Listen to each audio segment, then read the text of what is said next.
straightaway. Elio trying to get sneaky, and then Maury Rolls, a two-time winner, takes the lead from Faulkner. That's the way they finish the first lap. realizing that Davison had to get to his pit box. Very, very lucky for those crew guys. Welcome to another episode of Pit Lane Parlay. I am your host, Mike Joca. Matt is here. We are going to discuss what was actually a pretty intriguing race in France and some news and whatnot. But in recent memory, Matt, is this the most interesting French Grand Prix that you can remember? Yeah, it's about as interesting as a race in a parking lot could be. Yeah, that's I a don't good way to know if put it. that's correct or politically correct, but it had some intrigue. I wouldn't call it the greatest race ever, but it definitely was captivating. So that was cool. And I was kind of happy to see the wheels fall off of Mercedes again because that's always fun. So, yeah, I don't know where you want to begin. We could just start with the tire strat. So obviously Valtteri Bottas was very adamant on the radio that a two-stopper was the way to go, and kind of had a little brother kind of deal. No one's listening to me. And the Red Bull really out-strategized Mercedes and took a good chunk of points away again. So we've seen Mercedes do the two-stop when Red Bull did a one-stop. I think there was a race earlier this year they did that, maybe Spain. Yeah. So what did you make of the strategy called by Mercedes? Well, it was bold. It was, yeah, I don't know how, with everything that was being said all weekend, and I feel like this was in both in IndyCar and F1, was tires were falling off quicker than anybody expected. So why the one stop clearly wasn't going to work. Pretty much everybody said that about 10 laps into their stint, and Lewis was going, I don't know if this is the right call. So it's not often you see Mercedes outsmarted because they're the ones usually pulling these strategy games off. But they plain and simple got outsmarted this weekend. Which we love to see, right? I'm not complaining about it. Yeah. I mean, I was trying to watch it on my phone, just following along, and I think when Verstappen pitted for his final stint, there was kind of like this overwhelming, like I think Red Bull got this wrong, and then he almost didn't make it. I mean, he passed him with 2 laps to go. It wasn't exactly, clear cut, but at the end of the day, they still got the right strategy call. So Yeah. And then obviously very big championship implications because his lead is now grown to 12 points, which if the pattern continues of Hamilton and Verstappen getting first and second every race, that means he's got a 1 race buffer now, which is nice. So obviously we still have a long season to go though. Yeah, and listen, you weren't the only one who was going, I don't know what they were doing with the tire call here. I think Team Pit Lane member Stephen King said Red Bull has thrown this race away from Max. I wanted to tag like that freezing cold takes account and send it to Stephen just to give him a little friendly ribbing, but obviously Sunday was a little busy and I didn't get around to that. But this is my way of doing that now. Yes. And then I don't even know where to go next. I mean, was there anything else that was super intriguing about the race other than Verstappen versus Hamilton and Bottas's radio message? Yeah, listen, again, it's France. There's not too much you can say because it is one of the I think the most boring track, maybe outside of Monaco on the calendar. There's just not much happening there, but let's see what we can dig up. Nope, not much. What'd you think of? I'm looking right now. I mean, someone on Motorsport is arguing that France could learn a little bit from Road America, which I think any human with a brain could tell you. Yes. Why don't you explain what they mean? That Paul Ricard belongs in the same sentence as Road America, as if it's earned the right, is kind of infuriating. Yeah, so what the article said, for those wondering, because I thought it was a very well-written article, is, well, I'm going to summarize it in a couple sentences here. And I know Matt agrees, is Road America has gravel and sand and grass, so you really can't afford to go off. And there's only 2 spots where they've got some rumble strips that you can battle on, and obviously we saw former F1 driver Romain Grosjean battling pretty hard there a couple times. But yeah, I mean, that's what you need at a place like this, these blue and yellow stripes, while they quote unquote slow down the car to a degree.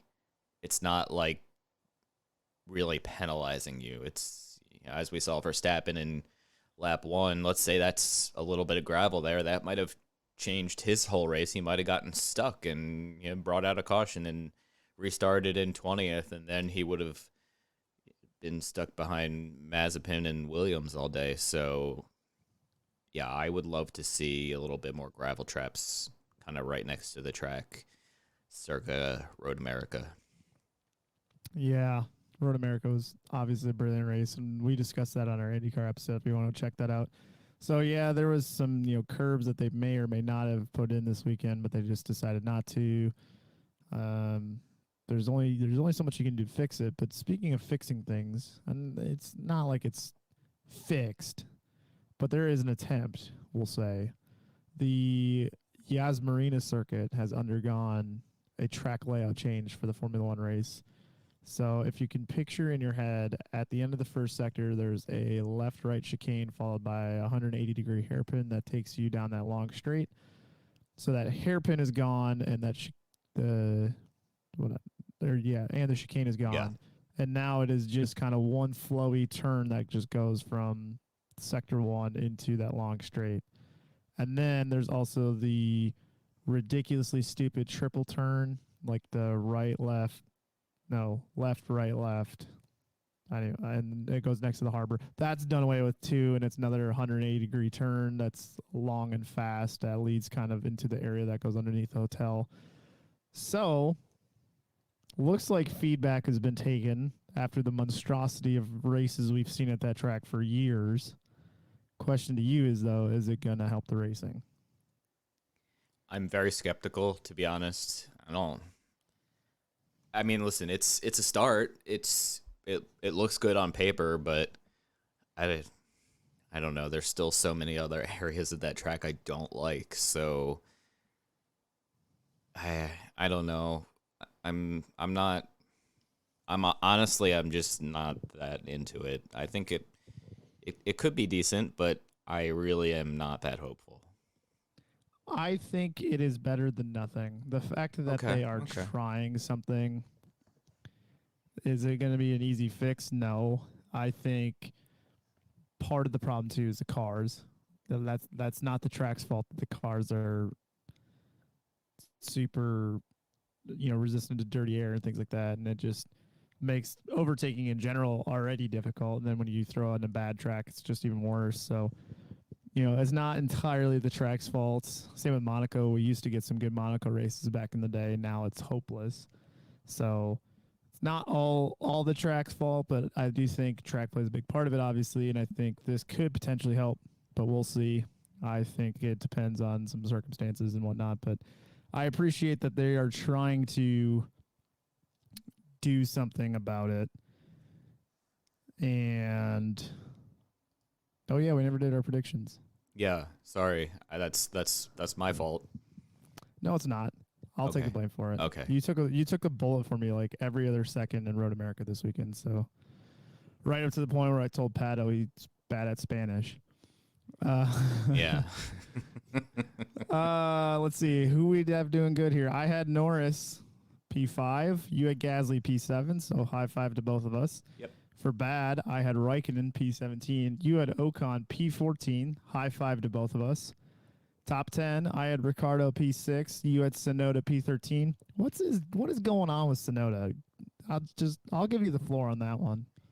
I don't know if he's lost confidence or he's in his own head, but you hear, okay, he's moving to closer to the AlphaTauri factory, and hey, I'm going to be more quiet and respectful on the radio. And I don't know if that's taken his kind of fiery edge away, but anytime he makes a little mistake now, like he spun in, was that qualifying or practice? I can't remember. Qualifying. Yeah, 'Cause qualifying. he started DFL. Yeah. So he kind of wiggled into the back into the wall there backwards. Literally. Yeah, literally. Strangest thing I've ever seen, by the way. I've never seen that in a Formula One car. It's highly One entertaining. would maybe argue with, well, this is tinfoil hat Matt coming in here. Yeah. That if you've never seen a car do that, and it looks like a duck and quacks like a duck, is that rear wing legal, or is that just me being? I've never seen a race car ever do that, let alone a Formula One car. I've never seen a race car's rear wing jiggle at 50 miles an hour as it backs into a barrier. Yeah, I mean, keep that tinfoil on. I don't know. Oh, okay. I don't know. All right. No, fine. It's okay. I'm just conspiracy. I got my 5G phone, so obviously I don't believe in every conspiracy. Right. Well, maybe the 5G is affecting you. How bad was it at Road America, though? Good God. Oh, yeah. That's. I guess we can save that for IndyCar. Yeah. I had so much hope, though, but I guess middle of nowhere, Wisconsin is no match for cell phone service. I don't know what if F1 media folk have this issue, but they will when they come to Austin later this year. But every racetrack I've ever gone to, I have terrible cell phone reception, with the exception of Indianapolis, and there's one other one that stood out to me. Maybe Iowa. I would say Iowa I never had a problem with. You've never been to Texas. No. It was pretty good there because it's like in Fort Worth, so Yeah. not too bad. When I'm trying to think of like the F1 equivalent of Road America, I think Manicourt is in the middle of nowhere. Yeah, I think you're right. Which is like it's hilarious because you watch the first race there. I think Mansell won it. Like Murray Walker intros it, and he's like, "We are quite literally in the middle of nowhere." He's like, "I don't know why we're doing this here because all the sponsors have to lug everything out here, and it's kind of shocking that this is working. But look at the crowd." It's just I didn't know that Manicourt was in the middle of nowhere until Murray Walker said something, so that's kind of funny. Anyway, back to Tsunoda. I think he's just lost his confidence, to be honest with you. He doesn't look aggressive in the race.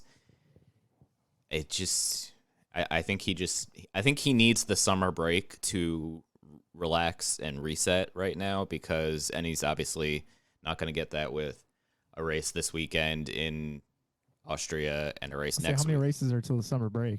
Oh, at least 4 or 5. If that's probably. the case, stick a fork in his season. Yeah, I know I'm kind of thinking probably too far ahead, but he really needs a little bit of R&R to kind of reset because there's something going on that isn't clicking because it's been a while since he's had a good result in qualifying or practice.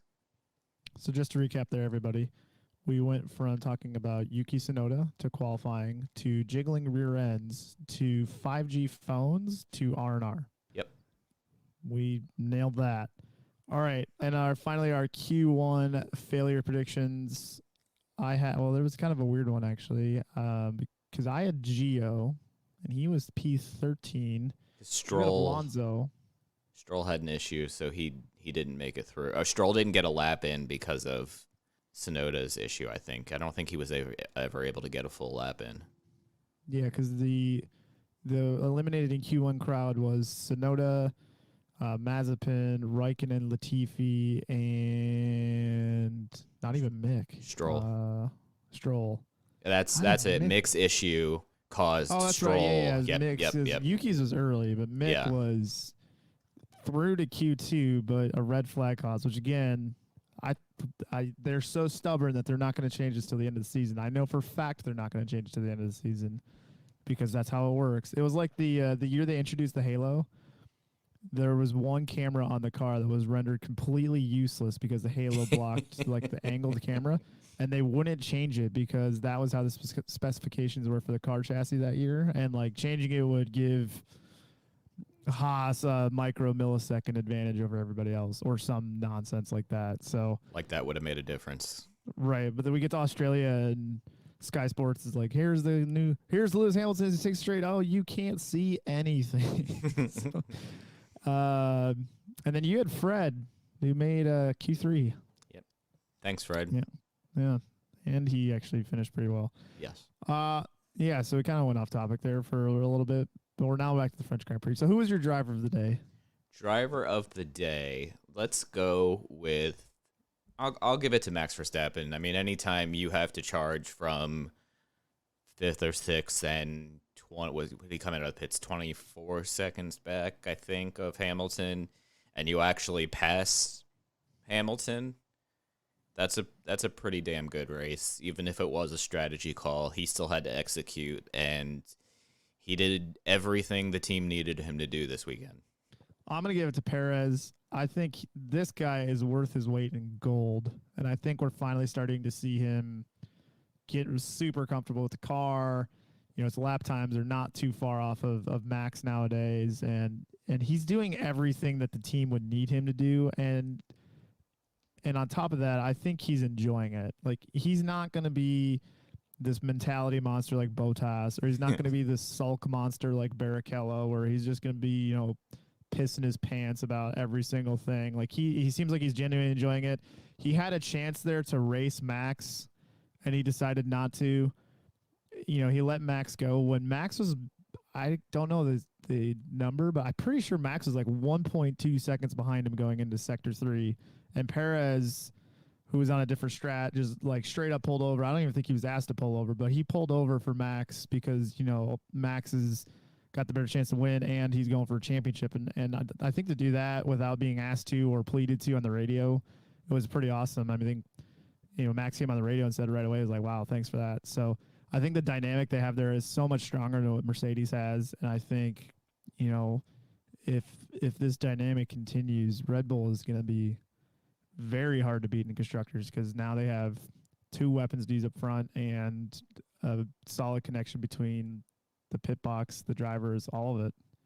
Yeah. Which is weird because, you know, Verstappen is not the easiest guy to be a teammate with, and everything has been good so far. Yeah, I think from Sergio Perez's perspective, he's in a great spot because he's got a car that's capable of winning or getting on the podium just about every weekend.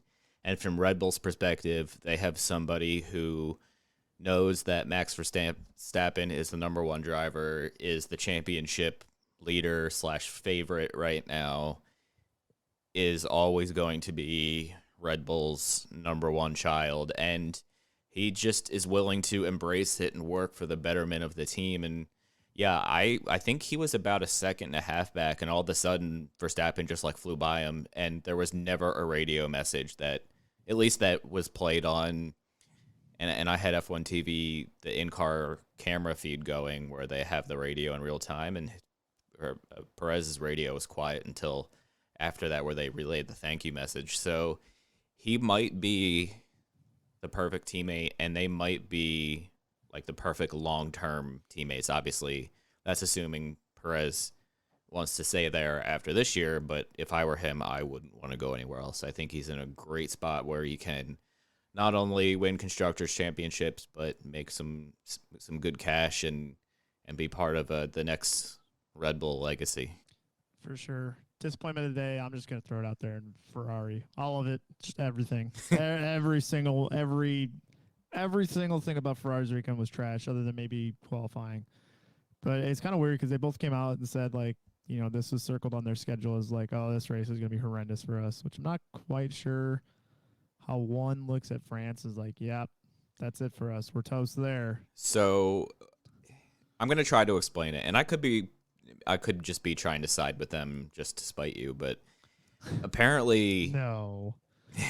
apparently because of the high-speed corners in France, it demands a lot more of the front tires, and the Ferrari chassis this year, for whatever reason, heats up the front tires far too quickly, obviously leading to tire deg issues. So you saw Leclerc go to a 2-stop strategy, I think even earlier than Verstappen did, or right after, and he just plummeted through the field. I mean, they did have a dismal day. Your pick is the correct one, but had something to do with front tire issues. I heard everything you just said, and I just disagree with all of it. That's fair. I don't like you bringing science and reasoning into my irrational thing about okay. My paper says that Carlos Sainz lost 6 positions and Charles Leclerc lost 9 positions, which means they suck. Okay, well, I am going to continue on. And I know technically he's low-hanging fruit, but I am going to single out Nikita Mazepin for the second straight weekend nearly crushing his teammate. I think this time it was at the beginning of the race and not the end of the race, but come on, bro. Do you know why he did that? Because Putin told him to? No, because he sucks. Yes, okay, fair point. I think both of our answers were probably inaccurate and accurate at the same time. I only got one other news item before we get to Austria. Yeah. If you want to dabble on it. Go ahead. Esteban Ocon. Ah, yes.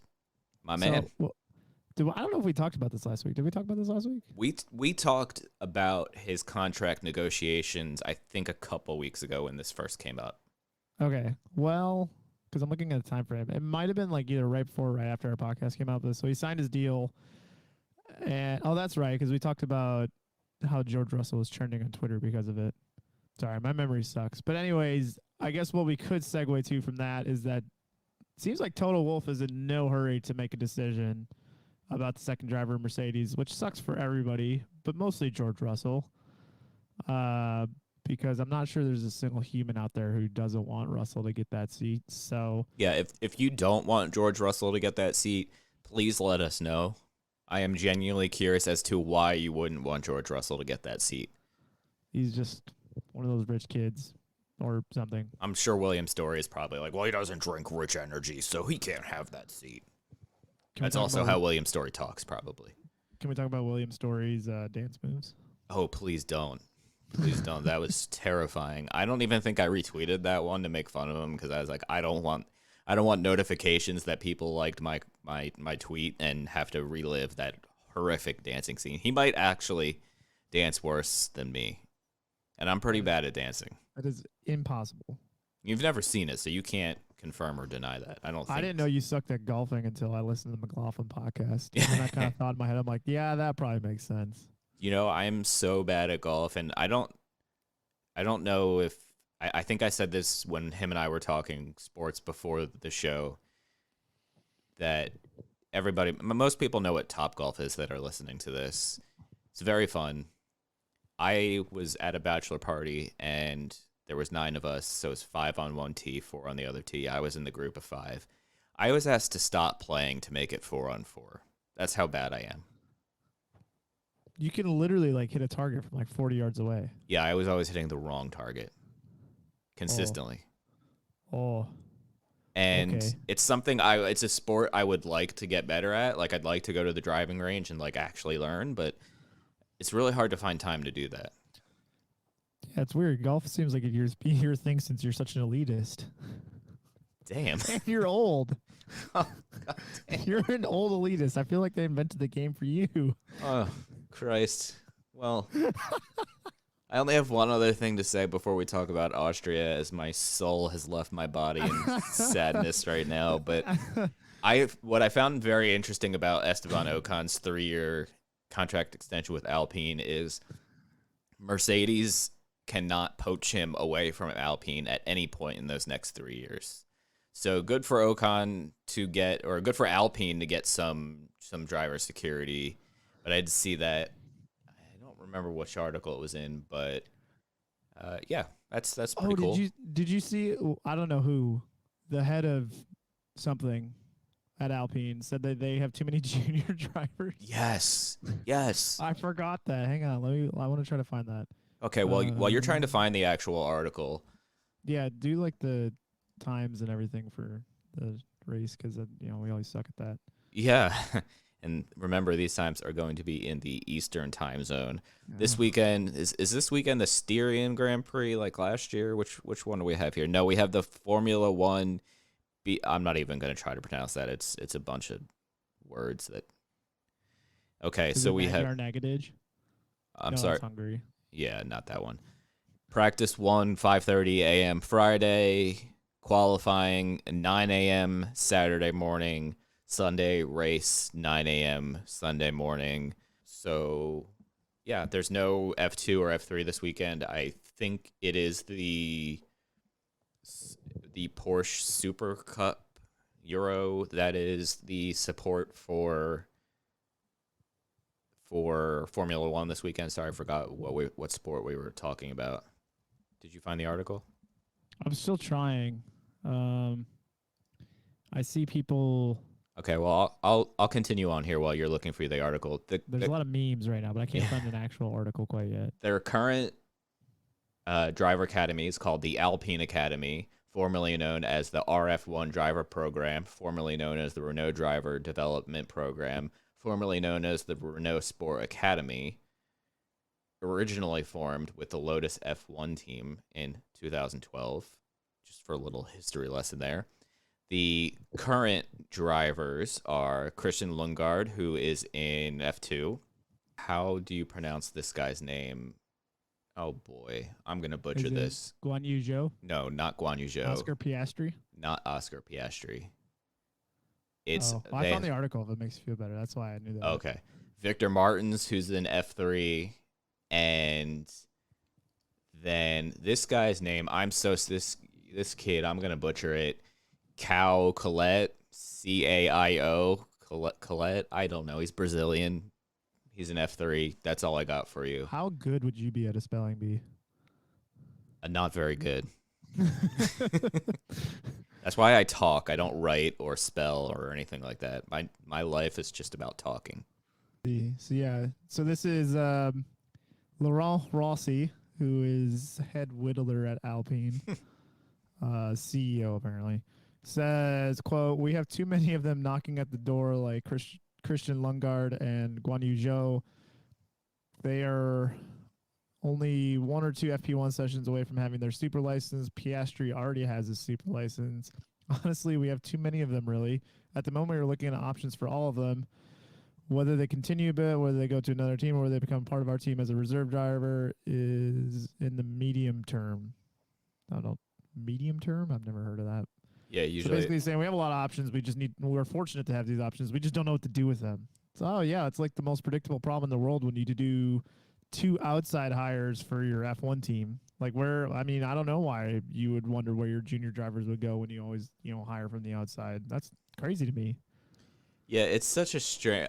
I think and maybe we can touch on this during the summer break. The F1 Junior Academy is, I don't want to say broken, but it doesn't really make any logical sense. And I know I talked last year to Craig Woolard about this, who runs Formula Scout, that cover all of the junior series over in Europe, but it really it doesn't make a whole hell of a lot of sense. I'm pulling up Ferrari's junior team now because I think they have a bunch of guys too. Yeah, they have even more than Alpine. They have Marcus Armstrong, Eilot, Robert Schwartzman. Technically, Mick Schumacher's on here, so obviously he's graduated. Arthur Leclerc, Dino Bogdanovich, James Wharton, and Maya Woog. So I feel like you're just saying names now to just stump yourself. There's always one name on this list that's just like, screw you, Mike. So name every F1 driver from Finland. Bottas and Raikkonen and Hakkinen, and yeah, it's about as far as I'm gonna go, and others. Anyways, Austria. Yay! With the unpronounceable Grand Prix name for this race. I didn't even see it. Oh well, Racing Reference says Styrian Grand Prix this week and My World Austrian Grand Prix next week. Are you just bad at pronouncing things? No, so I'm on the F1 TV app. It has Formula One BWT Grosser Preis der Steiermark 2021. But nailed it. Right below it says Styrian Grand Prix. Like, can you just pick one? Can you say that again? No, but you can gladly clip this audio and use it wherever you would like. Oh my god, that is phenomenal. Formula One BWT Grosser Preis der Steiermark. Yeah, at this point, I'm pretty much a natural-born Austrian. I tried to say a little Irish accent there. It didn't really work. Okay, well, so do you have any... I didn't really see anything that came across to me today that was worth previewing. Nope.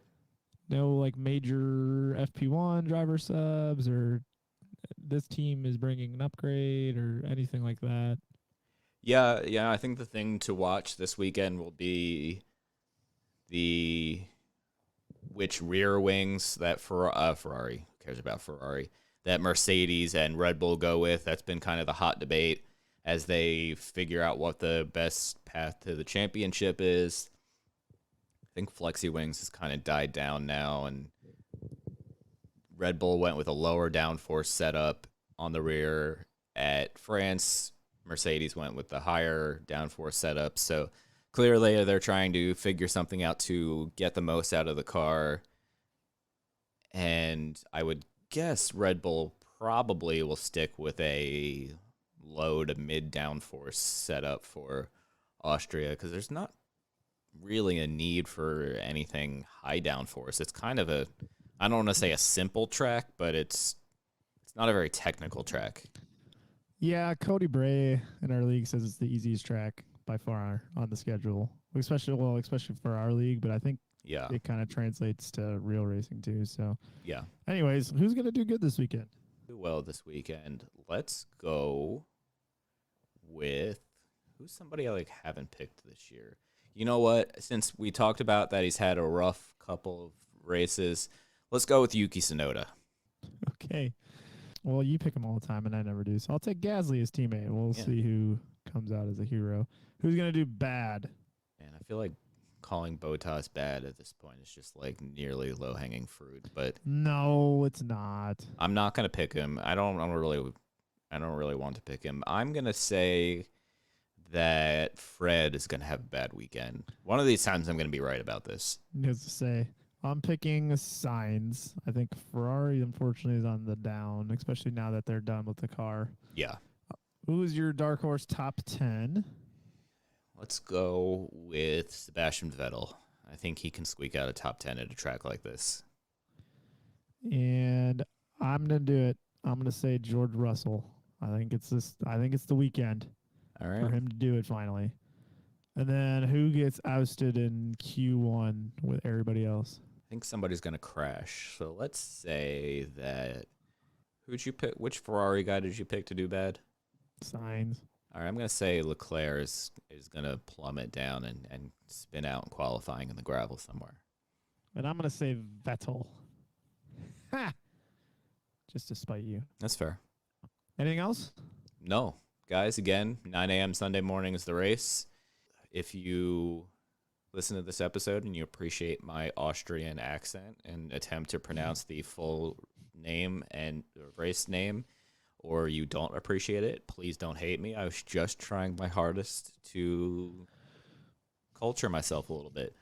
Everybody, but we wouldn't hate you if you hated Mike, is what I'll say. It is okay to hate Mike. I think I disagree, but I think that's you know what? I hope everybody has a lovely weekend of racing.